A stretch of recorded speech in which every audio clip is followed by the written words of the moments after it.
Hello, welcome guys. आप देख रहे हैं statistics my passion. Hello, my name is Priyanshu Jain. इस वीडियो में मैं आपको कंसिस्टेंसी के बारे में बताऊंगा। और कंसिस्टेंसी की डेफिनेशन के बारे में सबसे पहले स्टार्ट करते हैं कि व्हाट इज़ कंसिस्टेंसी। कंसिस्टेंसी क्या होती है, इसके बारे में हम जानेंगे। कंसिस्टेंसी, तो कंसिस्टेंसी के सबसे पहले तो डेफिनेशन से स्टार्ट करेंगे। डेफिनेशन इसकी क्या है? An estimator, an estimator, Tn, T x1, xn, based on random samples,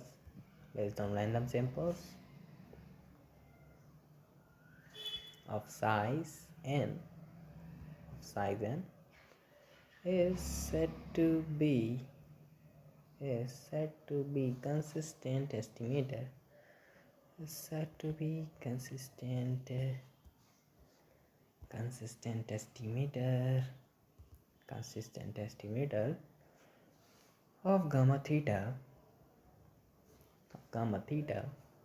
Theta is an element of initial space. The parameter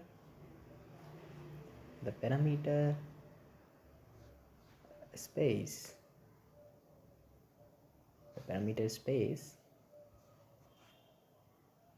if Tn converges to gamma theta in probability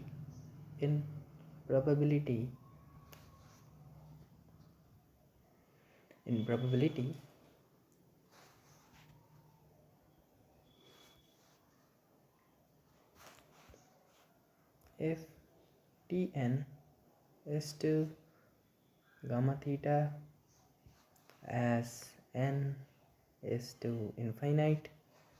In other words,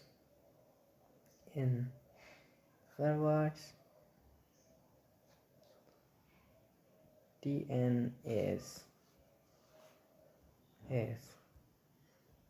consistent estimator of gamma theta if every epsilon 0 greater than 0 and eta is greater than 0, there exists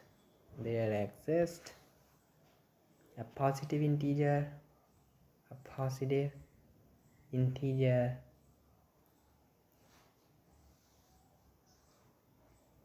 n is greater than m epsilon in eta such that p probability Tn minus gamma theta is less than epsilon is to 1 as n is infinite.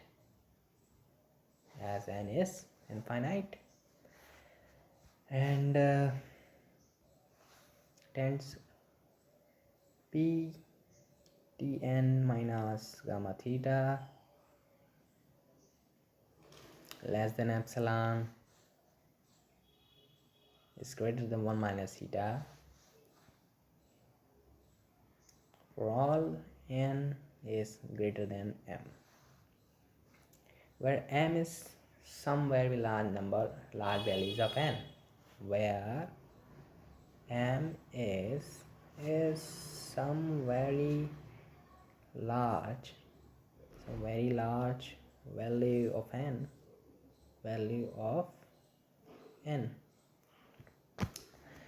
तो इस definition को simple तरीके से मैं आपको समझाता हूँ और ज़्यादा इसमें इसको ना पढ़ते हुए हम सिंपली मैं आपको समझाऊंगा। देखिए, कंसिस्टेंसी का मतलब क्या है। यहाँ पे कंसिस्टेंसी का मतलब ये है कि जितना ज़्यादा आप सैंपल के साइज़ को बढ़ाएंगे, जितना कि आप सैंपल के साइज़ को बढ़ाते हैं उस हिसाब से उतना ही रिज़ल्ट जो है आपका एक्यूरेट आता है। जैसे कि हम बात करें लिमिट की, तो लिमिट n टेंड्स टू 0 और वेरिएंस हमारा जो है वो 0 आ जाए तो कंसिस्टेंट एस्टिमेटर हमारा ये कहलाएगा। कोई भी मान लीजिए हमें एक एस्टिमेटर दिया गया है और उस एस्टिमेटर को हमें ये पता निकालना है कि ये वही कंसिस्टेंट एस्टिमेटर है या नहीं है। इसको निकालने के लिए हम क्या करते हैं, हम उसमें लिमिट का यूज़ करते हैं और उसका n टेंड्स टू इनफाइनाइट, यानी कि हमारा जो सैम्पल साइज़ है वो इनफाइनाइट की ओर है। अगर वो वेरिएंस अगर 0 आता है n के स्थान पे, अगर हम n के प्लेस पे अगर हम इनफाइनाइट रखते हैं और अगर वो 0 आंसर ला देता है तो हमारा जो एस्टिमेटर है वो एक कंसिस्टेंट एस्टिमेटर में गिना जाएगा।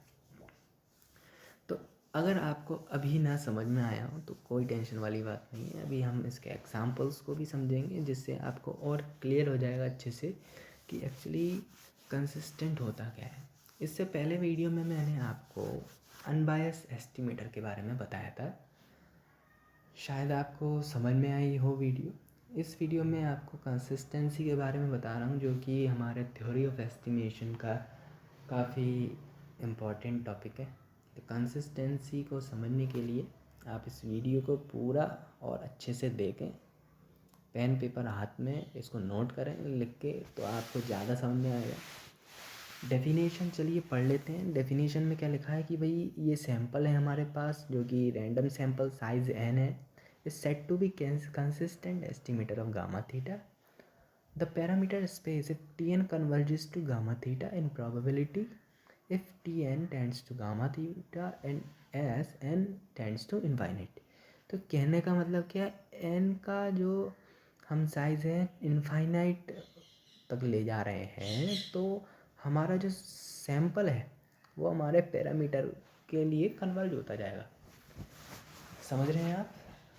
जितना ज़्यादा हम साइज़ को हम बढ़ाते जाएंगे उतना ही हमारा जो सैंपल साइज़ है वो पैरामीटर के लिए कन्वर्ज होता जाएगा और हमारा जो आंसर है वो एक एक्यूरेट आंसर आएगा। दूसरे शब्दों में हम कहेंगे कि Tn is consistent estimator of gamma theta if every epsilon is greater than 0, eta is greater than 0, that x is a positive integer, n is greater than m, such that p Tn minus gamma theta is less than epsilon is to 1 as n is to infinite। तो हमारी probability 1 के बराबर आएगी अगर हम अपने sample size को infinite की ओर ले जाएं, और अगर हमारा जो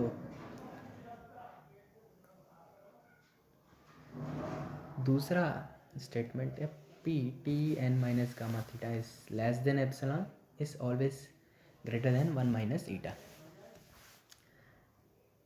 ओके, तो ये हमारे पास दो रिजल्ट हैं। अब चलिए एग्जाम्पल से इसको समझते हैं। तो एग्जाम्पल से हो सकता है आपको और अच्छा समझ में आए।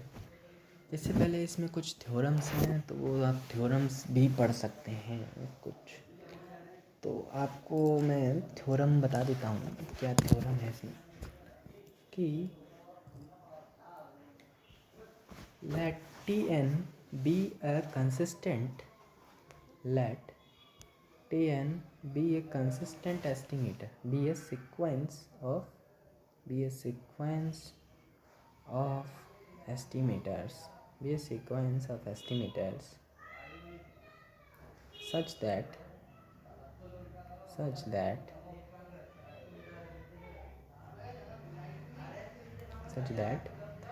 for all theta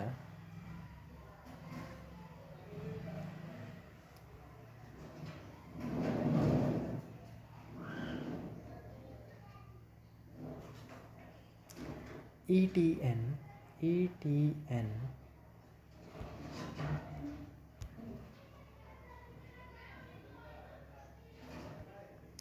is equal to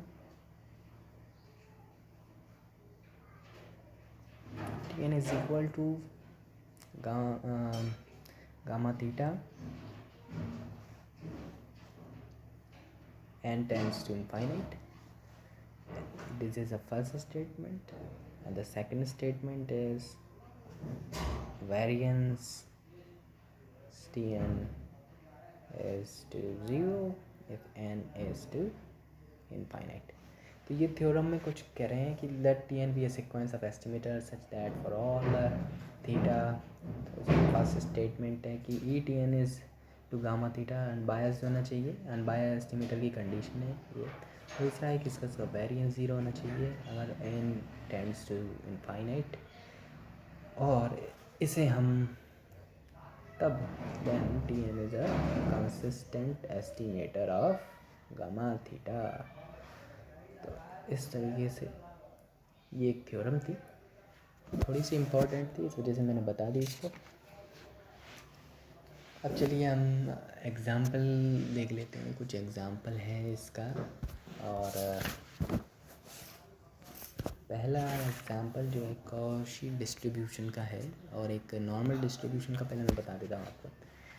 तो पहला एग्ज़ाम्पल नॉर्मल डिस्ट्रीब्यूशन का है कि प्रूव हमें ये करना है कि the sample mean is a consistent estimator of mu in normal population mu and sigma square. और प्रूफ हमें करना है कि सैम्पल मीन यानी कि x bar is a consistent estimator of mu, ये हमें प्रूफ करना है। तो इसको कैसे प्रूफ करेंगे? तो इसमें हमें दो चीज़ें निकालनी होंगी कि एक तो ये अनबायस्ड हो और दूसरा इसका वेरिएंस जो है वो 0 होना चाहिए। अगर ये हमने दोनों चीज़ें प्रूफ कर दी तो हमारा एस्टिमेटर जो है वो एक कंसिस्टेंट एस्टिमेटर में गिना जाएगा। तो इस तरीके से हम सबसे पहले तो हमें जो गिवन दिया है वो लिख लेते हैं। तो हमें गिवन क्या दिया है कि E X bar is equal to mu and variance X bar is equal to sigma square upon N. तो दो चीज़ें हमें यहाँ पे गिवन दी हैं। तो गिवन ये आया कैसे, यहाँ पे आपको कैसे समझाऊँ मैं।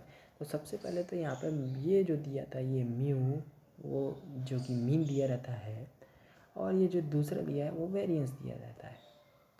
तो ये दोनों हमने कैसे निकाले, तो ये मैं आपको समझा देता हूँ। तो ये जो दिए थे वो हमें कुछ ऐसे दिए रहते हैं, E X I is equal to mu दिया रहता है और V X I is equal to sigma square दिया रहता है।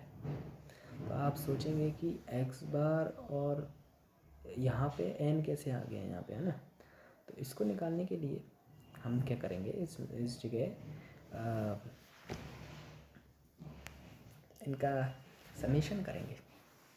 समेशन करने से क्या होगा, क्योंकि हमें चूँकि एक्स बार के लिए निकालना है, तो एक्स बार के लिए निकालने के लिए हम इसमें एक्स बार ई एक्स बार यानी कि sigma X I upon N, sigma X I upon N and 1 upon N E sigma X I, sigma बाहर ले लेंगे, E X I is equal to, देखिए सिग्मा से एन ये कैंसिल आउट हो जाएगा और यहाँ पे म्यू आ जाएगा, यानी कि ई एक्स बार, ये जो ई एक्स बार है हमारा वो म्यू के इक्वल टू है। E X bar is equal to mu, जो कि हमें निकाला था हमने। और ये जो variance X bar is equal to sigma square upon N, ये कैसे निकाला, इसको निकाल लेते हैं। Variance X bar is equal to, variance X bar निकालने के लिए वेरिएंस की जगह ये एक्स बार की जगह sigma X I upon N रखेंगे। इसके बाद 1 अपॉन एन स्क्वायर हो जाता है, ये सिग्मा बाहर आ गया, वेरिएंस एक्स आई आ गया, देन वेरिएंस एक्स आई जो कि हमें गिवन है कितना दिया है, सिग्मा स्क्वायर दिया है, ये लिखा है, तो सिग्मा स्क्वायर लिख देंगे इसके यहाँ पे। और एक एन से एक एन कटेगा, क्योंकि सिग्मा यानी कि एक एन से एक एन गया, 1 अपॉन एन वेरिएंस एक्स आई की जगह सिग्मा स्क्वायर। तो वेरिएंस एक्स बार जो है हमारा सिग्मा स्क्वायर अपॉन एन आ गया है। तो अब आया होगा समझ में आपको कि ये कैसे आए दोनों, ये दोनों कैसे आए आपको समझ में आ गया होगा। तो अब जो है आगे बढ़ते हैं। आगे जो है हमने सबसे पहले तो ये निकाल लिया कि ई एक्स बार जो है म्यू के अनबायस्ड है। ये हमारा पहला कंडीशन जो कि हमें कंसिस्टेंट एस्टीमेटर में निकालनी होती है वो हमने निकाल ली है कि ये एक अनबायस्ड एस्टीमेटर है म्यू का। अब दूसरी कंडीशन जो मैंने आपको बताई थी कि इसका वेरिएंस जो है वो ज़ीरो होना चाहिए, है ना। तो ये क्या करेंगे हम इसके लिए, तो वेरिएंस एक्स बार कितना था हमारा, variance X bar is equal to sigma square upon N.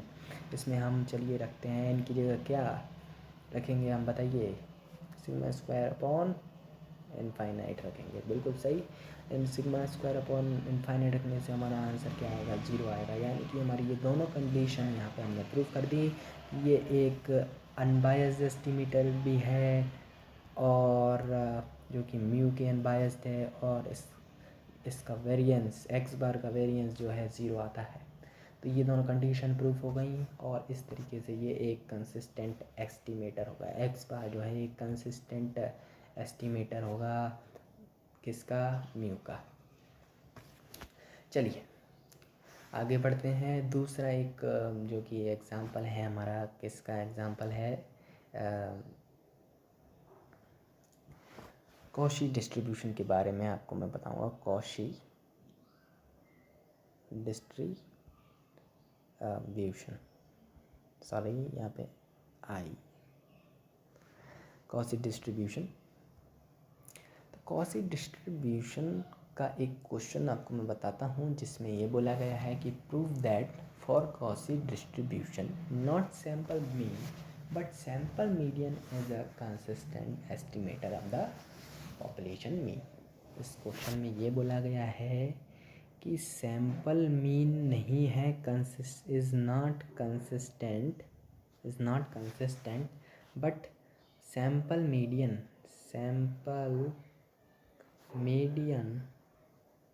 is consistent estimator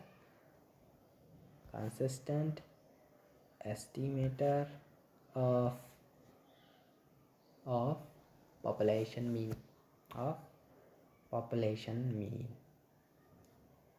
okay, of population mean।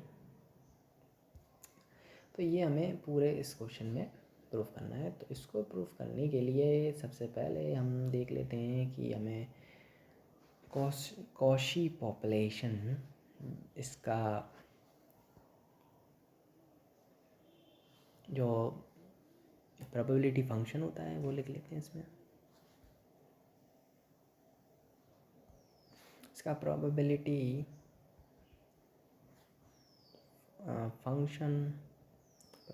Function जो दिया है वो है D F X is equal to 1/पाई D X upon 1+x minus mu का whole square infinite X infinite. Okay, ये हमें पता है, एज हमें पता होता है कि ये इसका प्रोबेबिलिटी फंक्शन है, ये याद रखना पड़ता है हमें। इसके बाद जो क्वेश्चन में बोला गया था कि एक्स बार जो कि एक कंसिस्टेंट एस्टिमेटर नहीं है, इसको कैसे हम पता लगाएंगे, क्योंकि E X bar is equal to mu तो है, लेकिन वी एक्स बार इसका is not equal to zero when N is tends to infinite.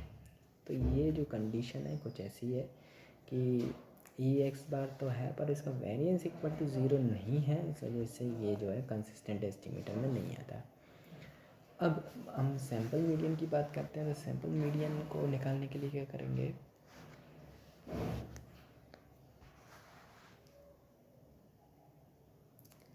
इसको, इस स्टेटमेंट को आप देख सकते हैं, E median is equal to mu तो होता है, पर इसका वेरिएंस ऑफ मीडियन निकालने के लिए जो है हमें नॉर्मल डिस्ट्रीब्यूशन की हेल्प लेनी होगी। नॉर्मल डिस्ट्रीब्यूशन से हम इसको निकालेंगे तो इस क्वेश्चन में जो है 1/4n(f(1)² is equal to 1/4n(1/pi)² is equal to pi²/4n is equal to 0। n की जगह हमने इनफाइनाइट रखा और ये हमारा आंसर 0 आ गया। इस तरीके से इसका जो वेरिएंस ऑफ मीडियन है वो 0 के इक्वल टू आ गया। तो आप समझ गए होंगे कि अब ये क्या है, एक कंसिस्टेंट एस्टिमेटर बन चुका है। किसके लिए, कौन बन चुका है, मीडियन बन चुका है। तो आप इस स्टेटमेंट को याद रखें, इसको प्रूफ पे ना ध्यान दें, इसके प्रूफ थोड़ा सा डिफ़िकल्ट है। तो median is a consistent estimator of population mean mu. Okay, एक और क्वेश्चन है जो कि मैं आपको बताना चाहूँगा। लास्ट क्वेश्चन है, बर्नौली पॉपुलेशन से है। बर्नौली पॉपुलेशन का क्वेश्चन है, बर्नौली पॉपुलेशन, बर्नौली पॉपुलेशन से क्वेश्चन है। और क्वेश्चन में ये है कि x1 x2 are random observations on Bernoulli variate x taking the values 1 with probability p and 0 with probability 1 minus p। मैं क्वेश्चन फिर से दोहराता हूँ।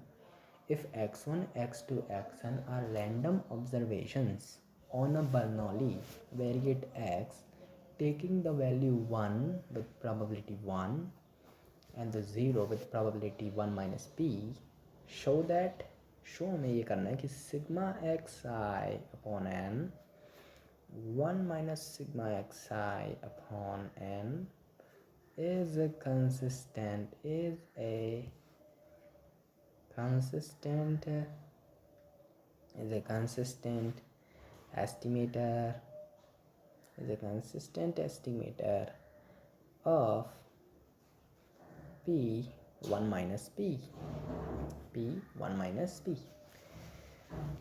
जैसे कि हमने पिछले क्वेश्चंस में हमने देखा था, एक क्वेश्चन हमने किया था अनबायसनेस, जब मैं पढ़ा रहा था तब इसमें एक बर्नौली का क्वेश्चन था, उसमें हमने t माना था सिग्मा xi को। इस क्वेश्चन में भी हम कन्वीनियंस, फॉर कन्वीनियंस हम मान लेते हैं इसको t for Bernoulli population N P N. ये जो गिवन दिया हमें दिया है E T is equal to N P and variance T is equal to N P Q. अब क्या करेंगे कि हमें निकालना क्या था, सबसे पहले तो हमें प्रूफ करना पड़ेगा कि जो टी है यानी कि सिग्मा xi और x bar is equal to 1/n sigma xi 1t/n